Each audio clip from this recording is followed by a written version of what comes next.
Assalamualaikum warahmatullahi wabarakatuh. Kami dari kelompok 14 dengan anggota saya Muhammad Rokib Azizi, lalu Irfan Hilmi Mubarok, lalu Muhammad Syarif Abdullah, dan terakhir Hairinita Aulia. Kelompok kami ingin menjelaskan mengenai manajemen keuangan syariah. Dan untuk materi pertama, saya akan menjelaskan mengenai sejarah atau latar belakang manajemen keuangan syariah. Rasulullah Shallallahu Alaihi Wasallam adalah kepala negara pertama yang memperkenalkan konsep baru keuangan negara pada abad ke-7, di mana seluruh kekayaan negara harus dikumpulkan terlebih dahulu, baru dikeluarkan sesuai dengan kebutuhan negara. Tempat pengumpulan uang disebut Baitul Mal dan terletak di Masjid Nabawi pada masa Nabi. Sangat sedikit pendapatan pemerintah yang disimpan dalam fasilitas ini dalam waktu singkat untuk didistribusikan sepenuhnya kepada publik. Dana tersebut mengalir untuk penyebaran Islam, pendidikan, dan kebudayaan. Namun, total penerimaan negara tidak tercatat dengan sempurna karena hanya sedikit orang yang bisa membaca, menulis, dan berhitung sederhana. Lalu materi berikutnya adalah karakteristik manajemen keuangan syariah. Dewan Perbankan Syariah Bank Indonesia menjabarkan 7 karakteristik yang menjadi dasar sistem perbankan syariah Indonesia. Pertama adalah universal, artinya keuangan Islam dapat dipraktikkan dan diterima oleh semua orang tanpa membedakan kemampuan keuangan dan perbedaan agama. Yang kedua, hanya berarti memberikan sesuatu hanya kepada mereka yang berhak menerimanya dan mengolahnya menurut bagiannya, serta melarang unsur masyir yang artinya spekulasi, gharar, riba, dan haram. Yang ketiga adalah transparan dan terbuka untuk semua lapisan masyarakat tanpa terkecuali. Lalu yang keempat adalah seimbang, yaitu pengembangan keuangan melalui peran syariah yang meliputi UKM dan sektor real. Lalu yang kelima adalah maslahat, artinya mendatangkan manfaat dan kebaikan bagi seluruh aspek kehidupan. Yang keenam adalah diversified, artinya produk sendiri beragam, mulai dari tabungan haji, umroh, deposito, giro, pembiayaan bagi hasil, lalu leasing, pengiriman uang, dan jasa simpanan. Yang terakhir yaitu fasilitas, artinya menerima dan menyalurkan zakat, wakaf, sedekah, lalu memiliki fasilitas tersendiri seperti ATM, mobile dan internet banking, serta koneksi antar bank. Baik, di sini saya akan menjelaskan tentang prinsip-prinsip manajemen keuangan syariah. Prinsip-prinsip manajemen keuangan syariah, kerangka dasar sistem keuangan Islam, adalah seperangkat aturan dan hukum yang secara kolektif dikenal sebagai syariah, yang mengatur aspek ekonomi, sosial, politik, dan budaya masyarakat Islam. Nabi Muhammad SAW, prinsip dasar keuangan Islam adalah korporasi. Nah, yang pertama, larangan riba.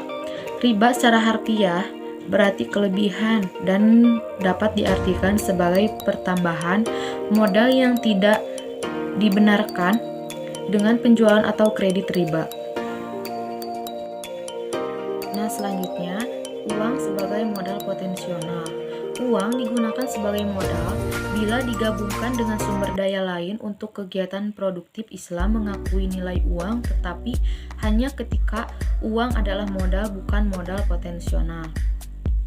Adapun dengan berbagai resiko lain, yaitu penyediaan modal keuangan dan pengusahaan berbagai resiko kewirausahaan dengan imbalan berbagai keuntungan. Larangan kegiatan spekulatif, hindari penipuan dan transaksi yang melibatkan ketidakpastian ekstrim, penjudian atau resiko. Lalu ada stabilitas kontrak. Islam menganggap kewajiban kontrak dan mengungkapkan informasi sebagai kewajiban penting. Hal ini dimaksud untuk menciptakan. Lalu, di sini saya akan menjelaskan tentang manajemen keuangan dalam syariah. Yang pertama, pengertian manajemen keuangan dalam syariah adalah pengaturan kegiatan perusahaan berdasarkan prinsip-prinsip syariah. Kegiatan dalam manajemen keuangan mencakup kegiatan perencanaan keuangan, analisis keuangan dan pengendalian keuangan, Orang yang melaksanakan kegiatan manajemen keuangan disebut dengan manajer keuangan. Seorang manajer keuangan dituntut memiliki pengetahuan dan keterampilan mengenai analisis bisnis, investasi, dan surat-surat berharga. Lalu, sehubungan dengan hal ini, perlu dimiliki pengetahuan tentang peraturan dan karakteristik bisnis, investasi bisnis, surat berharga, mengatur tingkat risiko dari setiap investasi, serta memperkirakan harga saham atau surat berharga. Di masa yang akan datang, manajemen keuangan syariah bisa diartikan sebagai manajemen terhadap fungsi-fungsi keuangan dengan bingkai syariah Islam yang berkaitan dengan masalah keuangan perusahaan.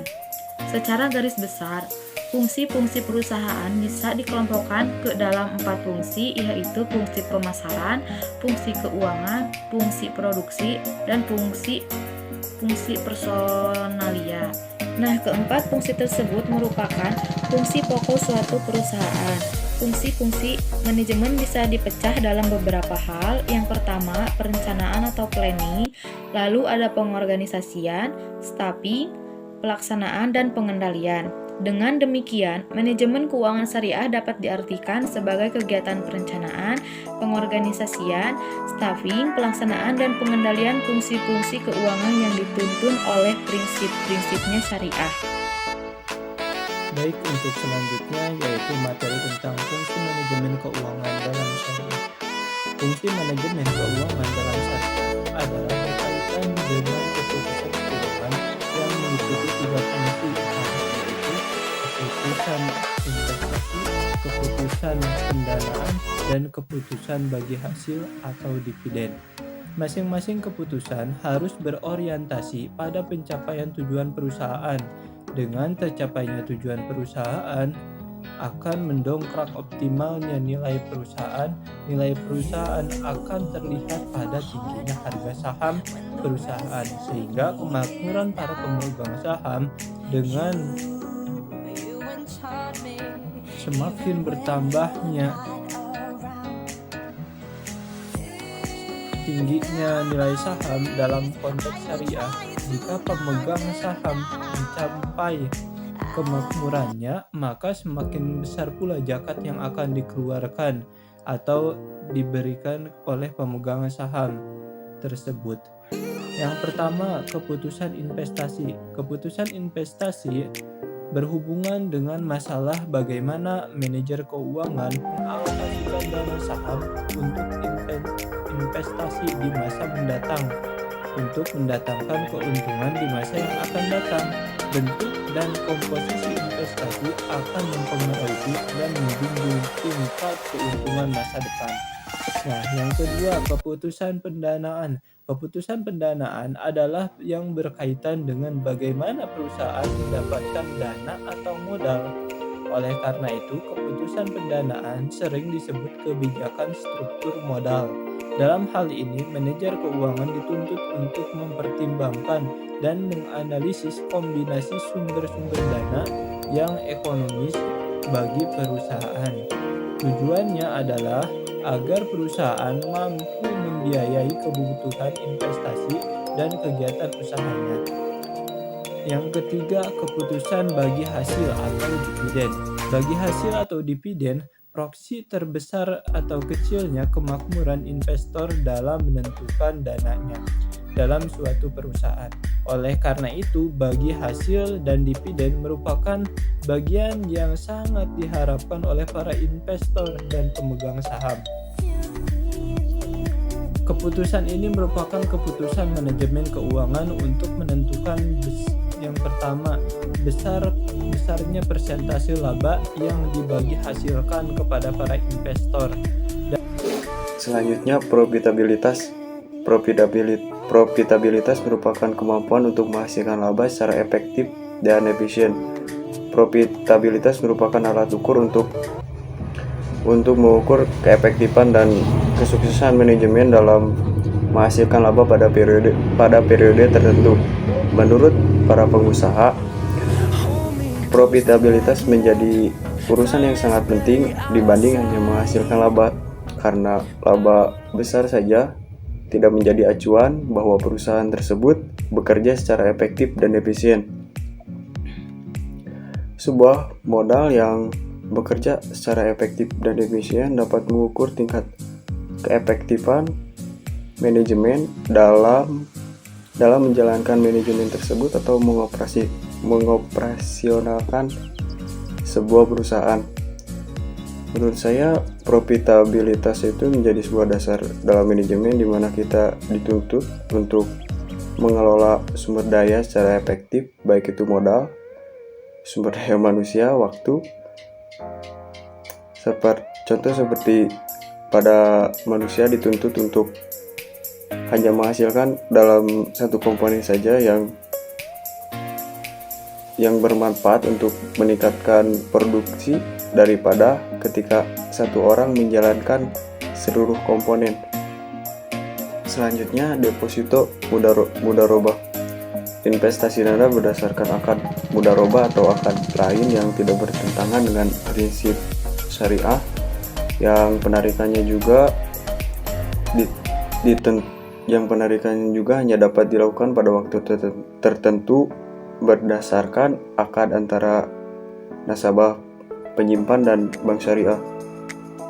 Fungsi dari deposito mudharabah itu ada dua. Yang pertama fungsi intern, yang kedua fungsi ekstern. Fungsi intern artinya fungsi yang kebermanfaatannya hanya dirasakan pada ruang lingkup bank tersebut. Seperti ketika simpanan menjadi sumber utama modal pada bank tersebut, otomatis dapat membantu kegiatan operasional pada bank tersebut, menjaga likuiditas bank. Yang kedua, ada fungsi ekstern. Fungsi ekstern sering tampil ketika bank menjadi penyedia jasa layanan. Artinya kebermanfaatan yang dirasakan berada di luar ruang lingkup bank tersebut. Seperti ketika bank menyediakan pinjaman, mendukung peningkatan pertumbuhan ekonomi, menjaga stabilitas nasional.